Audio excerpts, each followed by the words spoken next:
gives a shit? And you got to start all over again. And then you're left with a lifetime of thinking, man, I had a taste of being somebody and now I ain't shit. No, we're not going to subject ourselves to such traumas. And we're certainly not going to chase that kind of flagellation. We're going to be certain that we've got our people, that our people mean business, that our people care about us enough to make sure that we're funded to keep doing this. And that's always going to be enough. And that's the only way to recapture the value stream from the platforms that have decided that they're the only reason anybody can make money, not the creative inspiration of the people who literally feed them content that platforms used to have to pay millions of dollars for free. You are both genuine and true and intellectually honest, and as a listener, it's appreciated. And it's, have you ever, because you've been with us, we've hung out in person. Have you ever told your wife that we're actually kind of normal? Does she believe you if you've ever told her that? I don't know that it's ever come up that you're actually normal, but I know it's a weird thing to say out loud, but it's just, I think that you are just in her head as wrestling friends. You know what I mean? Like you're the guys that are in the podcast. She knows that we talk and that we've hung out and, gone to wrestling shows together and that sort of thing. But it's, I think there's just, for people that aren't fans, and I think you guys will agree with this, it's just, you get categorized. You're either a wrestling friend or you're a regular. You know what I mean? So, you guys are weirdos in her brain, but it's only because of the wrestling part. So don't feel too bad. I'll take it. I'll take it all day. I'm on me. Sure. Look, the only way anything works is if it's genuine and true. And I feel like that's the real advantage that you guys have. Before we get into the little bit of inspiration piece that I like to always end with, I want to ask you this question, and it's a really hard question, I think, for people to answer, especially people who are successful. Are you proud of yourselves? No. Oh, God. That was easy. Why not? Because it doesn't do you any good to be proud of yourself. It closes the door. It declares something over and achieved. You have to feel like people don't get it. People don't get what I'm up to here. Like, you got to be thinking about the people who don't get it and not the people who do. The people who do, you've got them. You can trust your instincts and they're going to follow you. But if you're always thinking like, man, there's somebody out there that doesn't see the value here, fuck that person. We will cast you aside and make you thirst for permission for reentry. That's that sweet spot. Bill Belichick. You want a Bill Belichick in your life, and you want to be Brady. Brady isn't proud. I know he's a loaded person to talk about because people make sport on Twitter about stuff because they can't not comment about a massive cultural event like the Super Bowl. But that's what you want. You want that moment where people have to eat shit for not seeing that the time sink was worth it to a lot of people, and that they're better off that you did it, right? That their lives were enriched, that their day was shortened, or at least the drudgery of their day was shortened, or that they were able to make purpose out of moments in their lives because they've got a podcast in their ear that otherwise would be torture, or otherwise would be just meaningless time to them. But in fact, their neurons are firing and their humor is up and they're laughing and they're feeling good and they're feeling warm spots touched and otherwise fondled. So, I answer the question that way because I feel like being proud of yourself is something that you say right before the heart monitor flatlines in the hospital. Yeah. So how do you, as a follow-up, how do you gain a positive result from a thing that you're doing? Right. Well, I don't know if you do. I don't know if that's the point. I mean, I think, I think we need to be very wary of people who preach positivity. I think they've got something to sell us, and I ain't buying, because I know what it feels to be content, right? And it's a moment to moment thing. It's not a permanent state of affairs that you achieve. Mm-hmm. This idea that happiness is talked about as like the easiest thing in the world to achieve, when in fact it's the hardest. In fact, it may, it's almost like we don't even know we're happy until we look back in retrospect. It's like we know what it is to experience joy in a moment, but happiness implies a state of affairs that's been achieved and that does not change and that is a condition. And I don't know, personally, I just don't see it as terribly useful to say, I'm proud. Like, it just doesn't seem like it leads you down a road that's productive. It is a hard question to answer. For me, I mean, again, I am an actor, so I'm loaded with insecurity about everything.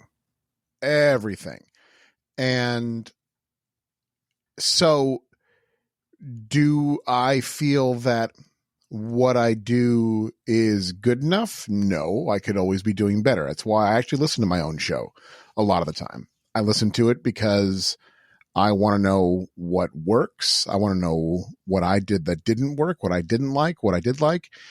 I will find myself sometimes being proud of a moment that doesn't land. And then all of a sudden, a moment that I thought really sucked is a favorite among people who listen to the show. And it's like, Jesus Christ, like, and that's, I will say I'm proud of what I'm proud that we have created something that means something to people. I am proud of that. Do I let myself be content with that? No, because we need to be more than that. If we mean something to people, we need to mean more to them. I don't know if that makes any sense, but like, I believe that we can. I always believe that we can do better on the show, and I think that is we strive to do that. Whether it's being funny, to me, there's not a good. It's not a good show unless there's a moment in the show where Jack and I are both laughing so hard that I feel like my head's going to burst. That, to me, then I feel like, great, we reached that moment. This is going to be a good one. If that doesn't happen, I sit there saying, shit, how are we going to make that happen next time? And it's, yeah, I don't know if that answers your question. It does. Absolutely, it does. But it's clear to me that the two of you are incredibly driven. You wouldn't work as hard as you work on this show if you weren't driven by something. So, believe me, my wife asks me why I can't work hard on other things. I can only imagine. So who or what is it? What drives that? Do you find, does it come from within? Is it just one of those things where I need to do this to feel some kind of way? Or do you see I need to do this? Built? Yeah, I need to do this to be worthy of people's faith in me, as interpreted through Patreon pledges. Essentially, I sometimes wonder where the show would be if Patreon didn't exist, or if a platform like that didn't exist. Yeah. I talk about platforms, and Patreon takes their hunk. Okay, if you don't think that every dollar you send to us ends up in our pocket, but fair play to them. If it wasn't for platforms like that, we might not have a way to illuminate a path forward for podcasts about something so hyper specific as old wrestling. That's fair play as far as I'm concerned. But that's what it is, really. It's like these people are telling me that this is worth the time. I better put the time in. And to me, that's virtue. Like, it sounds like drudgery. It sounds like some kind of like churning machine, and it's just like work and work and work. But it's not as hard to do when you know that someone's telling you you got to do it. You got to do it. Like it's not a wish and a prayer. You've established to people that they need you. It's that same thing again. It's for some reason there's a real aversion to the idea that work deserves recompense or compensation, rather. Yeah. Work deserves compensation, and the stock right. and trade that we deal with is cash in this world. That's right. Just what it is. That's right. It deserves cash. Like your hard work deserves cash, and just because that isn't pretty to you doesn't mean it's wrong. That's right. Yeah, that's right. I think people I think it makes people uncomfortable that some people are willing to pay to listen to people talk for a while because they don't think anyone would ever pay to listen to them talk. And maybe that's true. Exactly. Yeah, everybody's selfish. Yeah, of course. That's it. It's also it is a weird thing. It's like,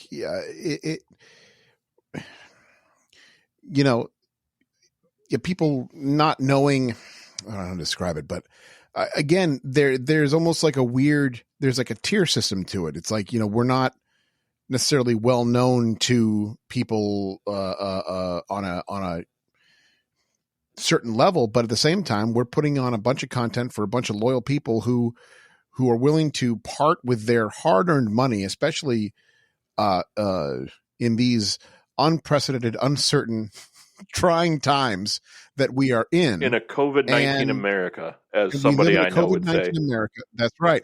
We do live in a COVID-19 America, a post 9/11 America as well, for that matter. And I love entertaining people. There's no doubt about that. There's I remember I took a workshop with a guy, great workshop. It was an auditioning workshop back in Los Angeles. And he said, what is an actor's currency? People raise their hand. They're like, oh, it's money, da, da, da. He said, no. This is an actor's currency. And he's so fucking true, but that does not pay the bills. You know what I mean? And applause is like, that's just it. Actors sit there and they're like, oh yes, please love me. And all that horse shit. But you gotta, if you can find some way to do this or do something that you love to do, and you're able to get people behind you and to help compensate you for your hard work. I mean, it drives you to work harder and do shit that is uncomfortable for the sake of keeping that fan base loyal. That's right. Yeah, very well put. Yeah. Oh, thank you. Oh my God. Thank God. I can't believe you. I can't believe you. Oh God. All worth it. I do what I can. Jack, JP, in true Lapsed fan fashion, you have gone an hour beyond any other podcast I've recorded. That's right. Long, deep, and hard. It's been a real pleasure. I cannot thank you enough for doing this. And now is the time where I turn everything over to you, gentlemen, to make some more money. Plug away. Oh, God. Well, if you made it this far, I mean, come on, folks. Find us on Twitter at The Lapsed Fan. Subscribe to the show. Mm-hmm. I understand if you don't want to take the plunge right away into Patreon. Give it a couple months. Everyone has their own gestation period, but the time will come when you realize it feels better to give than to receive. And the coffers will be wide fucking open when that time comes. But let me tell you, we're about you if you listen to the show. Mm-hmm. And that's not something a lot of podcasts can say. Agreed. And you can find us on iTunes or Spreaker, or are we on Spotify? Oh, yeah, we're everywhere. We're on all major platforms. Just go to the... And all minor platforms. For that we're on minor platforms, major platforms. We're on independent platforms. We're on developmental platforms as well. That's true. And we're also in your mom's bedroom. On train platforms. And we definitely are in mom's bedroom. doing dirty Okay. things.